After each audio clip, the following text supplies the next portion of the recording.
বাংলাদেশ নিজেদের তৃতীয় ম্যাচে নেদারল্যান্ডের মুখোমুখি হয়েছিল আজ। এই ম্যাচে টসে জিতে ফিল্ডিংয়ের সিদ্ধান্ত নেয় নেদারল্যান্ড। ফলে বাংলাদেশ প্রথমে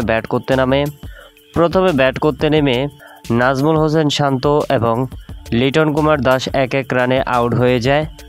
ফলে বাংলাদেশ শুরুতে চাপে পড়ে যায়, কিন্তু সেই চাপকে সামলে নেয় তানজিদ তামিম ও সাকিব আল হাসান। তারা দুজনেই দারুণ একটি জুটি করেন এবং বাংলাদেশকে একটি বড় সংগ্রহের দিকে নিয়ে যান। আজকের ম্যাচে অসাধারণ পারফরমেন্স দেখিয়েছে সাকিব আল হাসান। 46 বল খেলে 64 রানের একটি অসাধারণ একটি ইনিংস খেলেছেন তিনি। তার ব্যাটিংয়ে 9টি 4-এর মার ছিল। বলা যায় আজকে অসাধারণ খেলেছে সাকিব আল হাসান। তাছাড়া তানজিদ হাসান তামিম করেছে 35 রানের একটি ইনিংস এবং মাহমুদুল্লাহ খেলেছে 25 রানের একটি ইনিংস। তাদের রানের উপর ভর করে বাংলাদেশ 159 রান সংগ্রহ করতে সক্ষম হয়েছে। জবাবে নেদারল্যান্ডের জন্য টার্গেট দাঁড়ায় 160 রানের।